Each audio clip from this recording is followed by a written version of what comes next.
It is time for another Master Passive Income show. My name's Dustin Heiner, and at Master Passive Income, we talk all about real estate rental properties, and I help people to quit their job by investing in real estate rental properties and help them to build an automatic business that runs itself and makes them money while they sleep. Now, in this business, we have income and expenses. We have things that come into our pocket, which is income, which is rents from that the tenants pay. And we have expenses. That's the money that comes out of our pocket when we run our business. Every business has them, and we have those as well. Now, today we're going to be looking at the expenses that we have in our business. This is a two-part series, and the reason why is because there's a lot of things we got to cover. We want to make sure that we're accounting for every expense and making sure we're not going to overlook an expense, because the last thing you want is $250 coming in your pocket and then having that cut down because you forgot an expense. Now, let's get started where we talk all about the numbers in the rental property business and the definite expenses that you will absolutely see when you are renting out a rental property. All right, guys, let's get in there and start the show.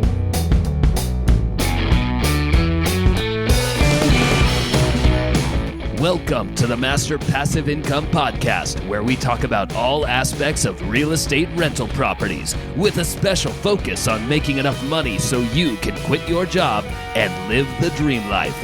And now, here is your host, Dustin Heiner.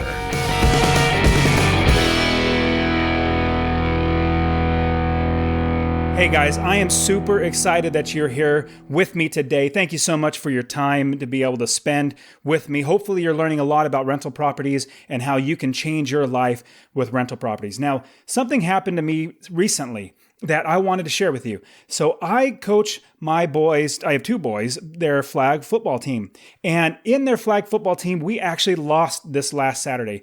I personally hate losing. Now, I'm not a bad loser where I'm all, angry and, yelling and throwing things. I'm definitely not that, but I hate losing, and it keeps dragging my brain down for the next 3 hours after we lose a football game. I'm just the coach, and the kids are the ones doing the playing, but I put it on myself. And so what I wanted to share with you was, I want to basically ask you the question, how do you react to winning and losing? So there's a statement that I hear all the time, and it really was getting to me until I really figured out why it was getting to me.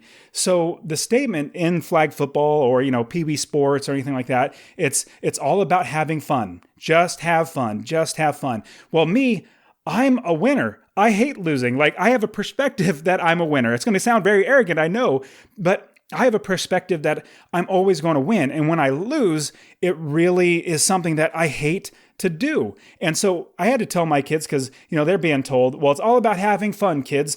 And I said, no, it's not about having fun. We want to have fun, but we also play to win. And the reason why I'm teaching my kids this is because I don't want them to have that mentality going into work, going into a job that they're going to eventually get out of because they're investing in rental properties. That's what I'm teaching them, is how to get out of a job and have rental properties. But if you go into life in general as, well, I'm just going to have fun, and you're not playing to win, well, then you're not playing to win, meaning you're not in a perspective of mind that you are saying, I'm a winner, I'm going to win. Now, I'm not the type of person, and you might be, I'm not saying it's bad at all, but I don't look in the mirror and say, I'm a smart person, I'm a wealthy person. And what they say is you think it and you imagine it, and then it becomes yours. I'm not like that. I just have a mentality that I don't like to lose. I love to win, and I play to win. So what about you? In life, do you play to win? And this picks up off of our last two episodes that I just did, talking about the fear of buying that first rental property, buying that first property so that you can get the ball rolling and your business going, and having that fear and stopping you to actually living out the rest of your life, living the dream life and doing what you want.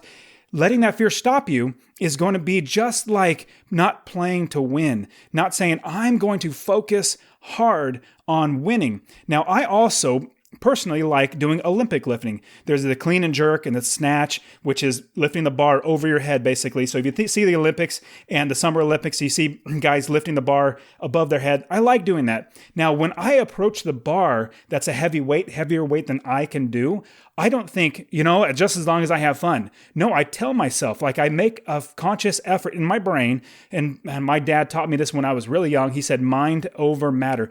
If you can think it, then you can probably do it within reason. Obviously, if I can only snatch 230 pounds, I'm not going to be able to snatch 800 pounds. That's just not the way it's going to work out. But here's the thing that I want you to take away. Whether you think you can or you can't, you're right.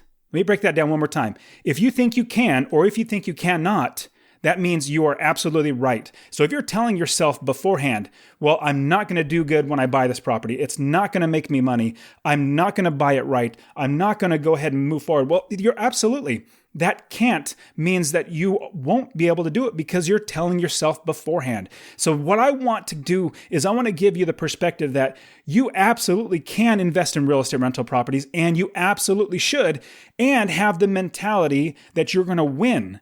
Not that you're just going to play to have fun in the business of life or the game of life, but you're going to do it to win. I want to see you win. I want to see you be successful. And so remember, whether you think you can or you can't, you're right. And so if you think I can't buy the right property, or I can't find it for the best price, or I'm going to lose money every single time I buy a house, if you have that defeatist type of attitude, then you will probably be right, because you will never move forward. You'll never buy that first property. You'll never learn from your mistakes, which is a huge thing that we as, self-improvement type people, investors, people that want to get better, we learn from our mistakes. Well, if you never have a mistake because you don't move forward, then you don't grow. Now, my boy, he was playing quarterback. He passed the ball to the running back, and the defender picked the ball and ran it back. Well, that was him making a mistake. It sadly was a mistake, and it was a touchdown, and that lost us the game.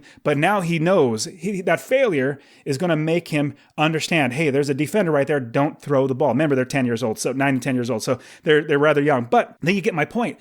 I want you to be thinking that you are going to be able to win no matter what. Now, here's one thing that I want to leave you with. I want to leave you with that this investing business in real estate, where you can buy your rental property, you can change your life because you have an automatic business, it's absolutely doable. Now, I'm going to be completely honest with you. I'm not very smart. I've even told you before that I failed my accounting class in college. It was called Accounting 4A. Absolutely horrible. I'm not a numbers person. And that, if anybody tells you you have to be a numbers person in order to invest in real estate, they are lying to you, because I am absolutely not a numbers person. Not saying I don't understand them. I do, but it takes a lot of work. That's why I pay accountants to do all my accounting, because I just got my my tax bill was $500 to have my accountant do my taxes, which he does a great job. But I was so grateful and glad that he did my taxes, because I didn't have to do it. What would take me a year and a half and be painstakingly to do, I would do it poorly. He did it in like 3 hours and got me back and gave me a bill of $500. And I'm like, hey, done and done. This is awesome. I love paying him because he does so much work for me. So I know that I'm not the smartest person in the world, but I know that I have seen other people do it. I've learned from other people, gotten coaches. I've seen how to do it right. And now I've implemented that into my business. And I want that for you. I want to see you be able to quit your job because you have rental properties and you have a business that is successful. So again, whether you think you can or you can't, you're right.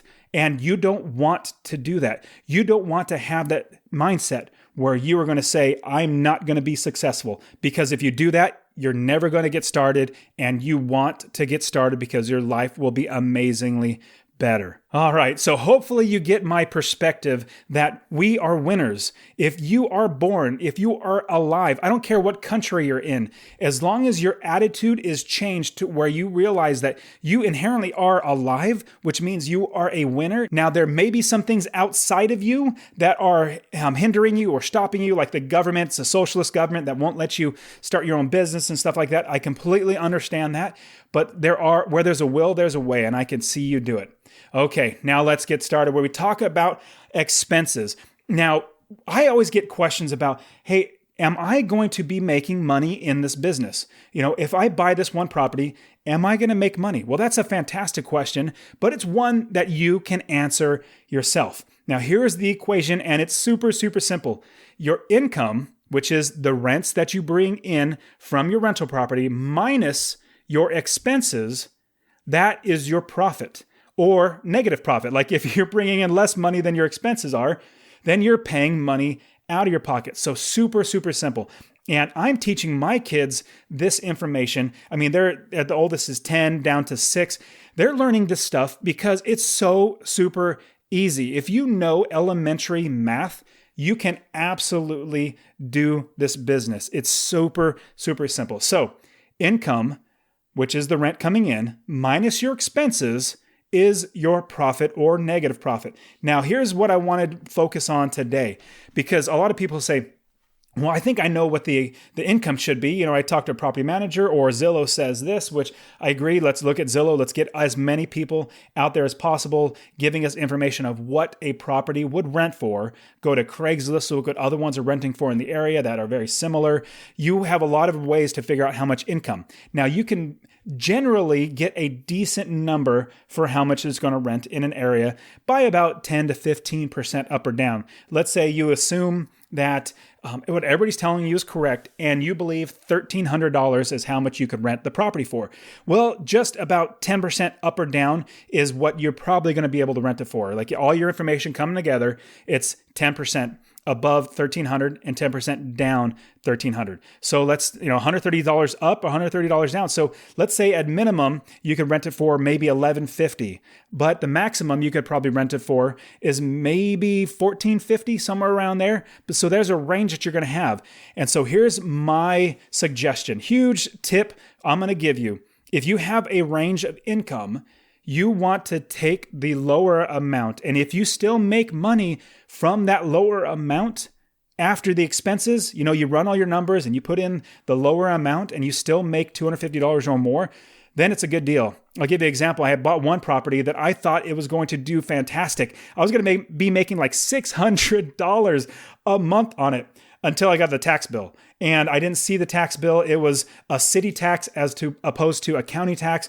It was like $3,200. It literally cut my income in half on the property every single month. So instead of $600, I am making $300 a month. Well, live and learn, it's just the way it is. And so praise the Lord, I'm still making $300 a month, which is fantastic for that property. And so what I want to give you is a perspective that even though you think you might be able to get a certain amount of rent for it, you want to be conservative on the lower end. Big, huge pro tip. Be conservative on the lower end so that you make sure that if you have any unforeseen expenses pop up, you're going to be totally fine, because you don't want to have that all of a sudden like, oh my goodness, all my passive income's gone. Now I'm paying money and I'm stuck in this property. You don't want that. Now let's get into the expenses that you should expect to pay for when you are owning a rental property. Now, these are not all absolutely going to be there. Like one is a mortgage. You may buy it for cash, you may not, but more than likely, if you're getting started like I did, you got a mortgage. And that mortgage takes money out of your pocket. Okay, so let's get into it. So like I was just saying, the first one that you should expense and make sure it's accounted for is a mortgage on the property. Making sure that you have money that is going to account for that mortgage that you're going to pay. If you're going to be buying a house for, let's just give you a round number, $100,000 you buy the house for, you put 20% down, you have an $80,000 mortgage. Well, your monthly payment on your mortgage is probably going to be somewhere around $600 a month, give or take. Now, you're going to want to make sure you account for that in your expenses, making sure that the mortgage is paid for by the tenant.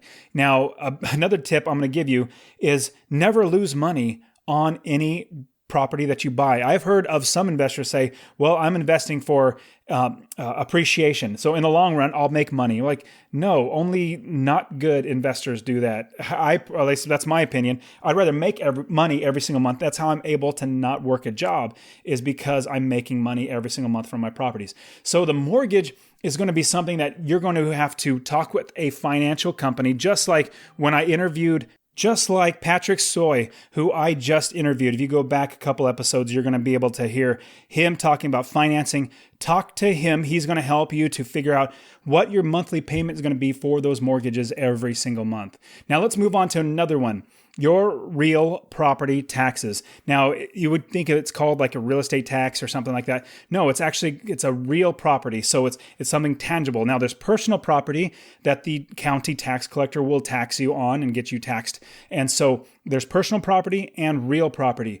A physical location like a rental property is real property. A boat, a horse, things like that, that would be considered personal property, and they tax you for that. Again, the government taxes you on everything. I absolutely hate taxing. It's horrible. And so property taxes or real property taxes come from a couple different areas that I want you to double check and make sure, because this is where I had to learn the lesson the hard way. So number one is the county tax. And usually you could find that everywhere, every single type of company like Zillow or Redfin or Trulia.com. All these companies are going to have the taxes on there because it's easily and readily available. Now, you're going to be able to find the county taxes. The other thing you're going to want to watch out for, and in certain areas, you're also going to have either a city tax or a school tax or something else that's on top of that. So where I invest in Houston, there's also a city tax on top of that, and that is to pay for the schools in the area, the specific area that I'm the property's in.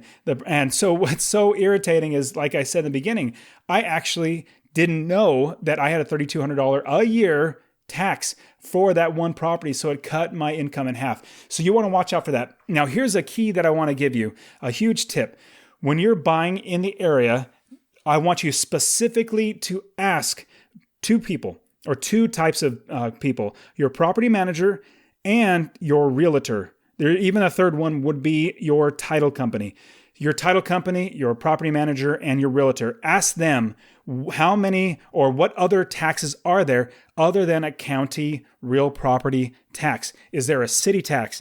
Is there a school tax that's someplace else? Is there a water department that's outside of this that they're going to be taxing me as well? You want to be talking to them about all the other taxes in the area, because if you're like me, you're investing in another state that you don't live in, you need to have people on the ground that have experience. And so there's another investor that I know that, as I was talking to him, he mentioned to me, hey, you might want to watch out for another tax that they have. And I completely just blew that out of my mind. I heard him, but it was like, oh, I think I got it covered. And realized now, I wish I would have listened, because I would have done a lot differently. But you want to be talking to people and say, what other taxes should I be wary for? What should I watch out for? All right, next one, homeowners insurance. You absolutely should have homeowners insurance. Now, not just like a personal residence homeowner insurance.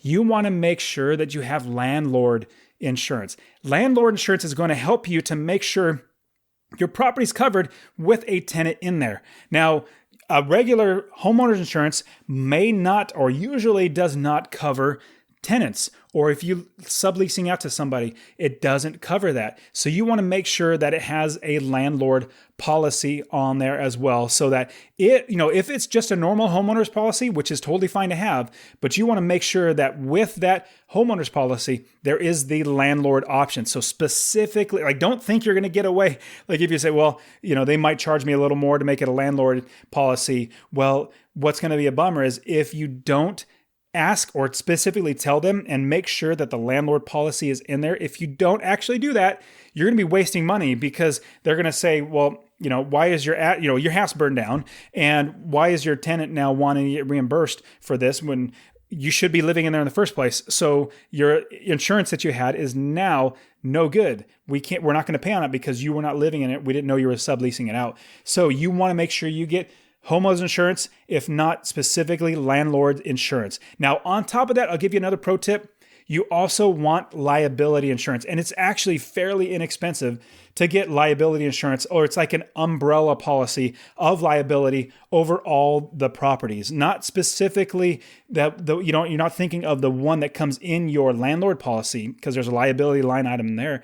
It's a great idea to get an umbrella policy that is over all the properties and that covers liability. So anything above and beyond what your homeowners and landlord insurance covers, you're going to be covered on top of that, because we live in a society where they call it a litigious society, but everybody wants to sue everybody. They want to get rich quick by suing somebody else. you don't want to be that person where you run out of insurance or the insurance doesn't stack up.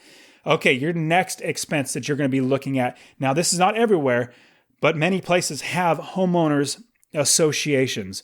Your homeowners associations basically think of a gated community, or not even, doesn't have to be gated. Like where I physically live in Arizona, it's not a gated area, but there's a homeowners association that covers like 150 homes in this one little block that I live in, and a couple blocks, but all of these homes, they are basically all joined together. There's, they work together to make sure that the properties look nice. And I actually got onto the board of my homeowners association because I wanted to make some changes because they're doing some stupid things. But what's funny is they actually sent me a letter and said, you need to paint your house. It's getting faded. Arizona, you have the hot sun, which fades the paint really easily, which I completely understand that. But they sent me a letter saying it's in the policy that you must paint your house. Not policy, but the association. It's in the bylaws. So we are telling you have to paint your house. I'm like, what? The paint looks totally fine. How in the world can you tell me to paint my house? That's $1,500. You're just telling me to spend $1,500 or $2,000 out of my pocket just because. Anyways.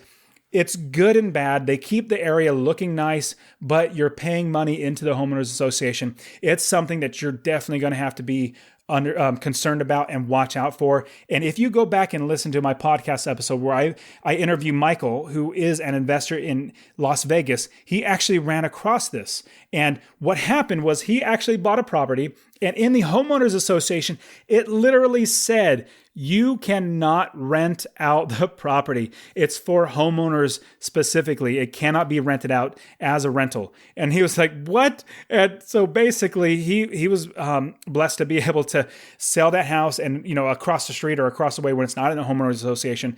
He bought that house and now it's rented out just fine because it didn't have the stipulation.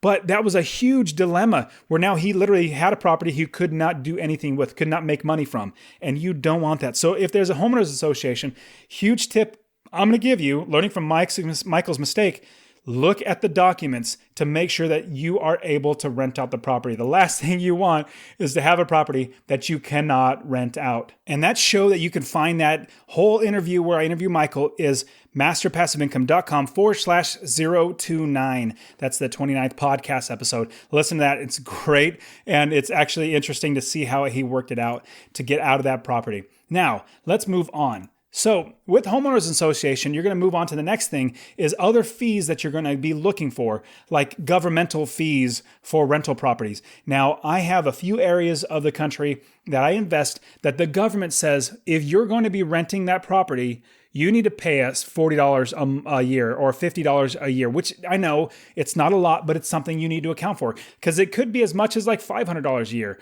It could be that ridiculous. Governments, as long as they can get the people to say yes to, you're going to be paying whatever they say. So here is how you're going to figure out if you have governmental fees for rental property.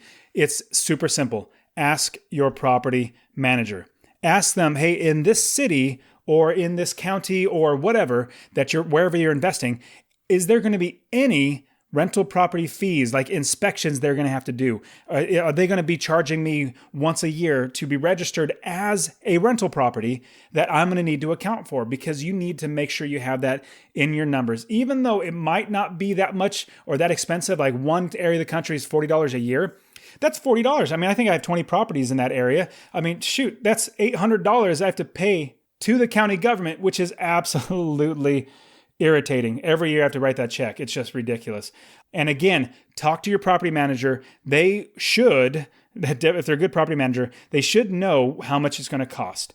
Now, next up, your vacancy allowance. This is something that a lot of new investors overlook, and it's easy to do the numbers and not have this in there. But what a vacancy allowance basically is, when your property is not rented, it's vacant. And you need to account for that month or whatever time period that it's not going to be rented in your numbers before you buy the property. Now, another pro tip, ask your property manager what they believe is a good vacancy rate to use. It could be anywhere as 5% of the year it's going to be vacant to 10% of the year it's going to be vacant. That means 5% of the year, so 5% of the total days out of the year, it will not be rented. Now, let me give you an example. a property that rents for $1,100 is potentially vacant for 1 month out of the year. That's an 8% vacancy rate. That's 1 month vacant divided by 12 months a year is 8%. And so track with me. 11, and I'll have these in the show notes. I'll pause really quickly to tell you, go to the show notes and you'll be able to see all the information that I'm explaining out, because if you might not be a numbers person like me, you might need to see it written down. Go to masterpassiveincome.com/054. This is the 51st podcast episode. So if you go there, you're going to see these numbers plan out. Now, the total monthly income would be $1,100, which is the rent amount coming in, minus 8% of that $1,100. So the way you do that is $1,100 times 8%. That is $88 of rent taken out every single month. So you thought you were making $1,100 a month. Well, it comes down to $1,012 per month, because removing that $88 or that 8% out of the equation, you're left over with $1,012. So just imagine your property being not rented 1 month. You need to account for that. Now, what's interesting, you're going to get some investors say, or new investors say, well, it's great property. I'm going to find some good tenants. I'm going to run background checks. I'm going to do everything right. Well, I'm going to tell you that just for the sake of safety, put this in your numbers. Make sure you put a minimum 5%, if not 8%, of the rental property, the income, as a vacancy allowance per month. Yeah, you want to deduct that, because here's the great thing. It's not an actual expense, meaning if it is rented for an entire 12 months, so I've had properties rented for 5 years, 6 years. So all that money, that extra 8%, it's basically in my pocket. I accounted for it to not be there. And if it's not there, I'm covered, which is great. That's what you want. But that extra money, that's just gravy. That's, hey, let's go to Disneyland, kids, or whatever it might be. So you want to make sure you account for vacancy allowance. Now, another huge one that a lot of new investors miss is leasing the property. Now, if you are managing your property yourself, then you won't have this. Most likely you won't have this. But if you get a leasing agent, if you get your property manager, if you have somebody finding a tenant for you for your property, then you're going to need to pay them a finder's fee, basically the time it takes to show the property, all the marketing, driving to and from meetings and all that sort of stuff, talking with potential tenants, screening them, all that sort of stuff. That is going to be a finder's fee. Now, I've found that a lot of property managers and leasing agents love to charge a 1 month's rent. The first month's rent is their leasing fee. Can you believe that? So if you're renting a home for $1,100, they want $1,100 to find a tenant. Now, here's what you do. Here's a pro tip I'm going to give you. If they actually do charge you that, and they say, we're going to charge you 1 month's rent, this is what you need to do. You say to them, I want you to give me a guarantee for 1 year that they will be in the property. If I'm going to pay you $1,100, I'm not going to pay you $1,100 and then 2 months have to evict the guy, and then 4 months I have to find another tenant, and then I have to pay you another $1,100. I'm not in the business of doing that. So you find me a good tenant for $1,100, I will pay you that, or this is my opinion, I would actually suggest negotiating, saying I'll pay you 3/4 of a month's rent or half a month's rent, something like that to do it. But you want to try to get more out of it than just saying yes to the 1 month's rent. So you'll say to them, this is what I want from you. I want to guarantee that if the tenant moves out, is evicted, or whatever, you are going to release the property for free. I'm not going to pay you another finder's fee, because you should have found me the right tenant who's going to stay in there for a long time in the first place. So that's a huge pro tip I want to give you. Make sure that you get that done. Okay, so along with vacancy allowance, watch out for that first month's fee that you're going to have to, the leasing fee that you're going to have. Now, here's another one that I want to make sure that you understand is vital for your business. You want to have capital reserves. You want to put away money every single month into a savings account and a money market account, put it under your mattress. Well, maybe not that, maybe buy a safe and put it in the safe. But you want to save money every single month for future expenses. That could be big expenses. So here's my opinion. I would say, starting off with each property, let's say you're starting your business, you buy one property, I would recommend saving 10% of the income each month as an expense. Like you're telling yourself, I'm giving myself an expense, it's 10%. Now that 10%, it's not spent until you actually have, a furnace go out, HVAC system, or a plumbing problem, or a roof problem.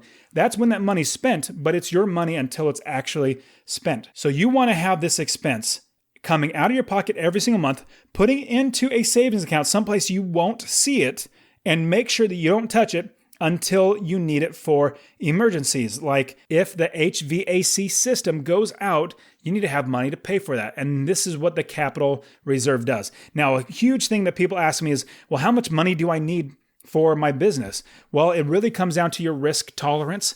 My huge opinion, and this is just my opinion because each person's different, I personally save up to basically 1 to 2 months rent of each property that I have in a savings account until I get to 10 properties. So once I have, let's say, $10,000 to $15,000 in an emergency fund or in my capital reserve, I don't need to have any more than that. Like I don't need $80,000 in capital reserves. And the reason why, not every single furnace is going to go out at the same time. Not every single roof is going to go out at the same time. You're going to be able to have the money coming in from your new property or your new rents every single month, replenish that capital reserve. So here, that's my opinion. You do what's best for your, risk tolerance. And so if you saved 1 to 2 months rent from your first property, then save 1 to 2 months rent from your second property up until you get to be, let's say, $10,000 or $15,000. Once you have $15,000 and you keep adding new properties, I personally would say you don't need to get more inside that capital reserve. It very well could. I mean, it's totally fine if you did. But my suggestion is that you can do really, really well, but you must make sure you have a capital reserve accounted for. Now, what's great is as soon as you have that capital reserve, that extra 10%, that's money in your pocket. You don't have to worry about it until you have to replenish it once you pay out an HVAC or something like that happens. Now, as I'm closing, I want to give you a free investing course. Go to masterpassiveincome.com/free course.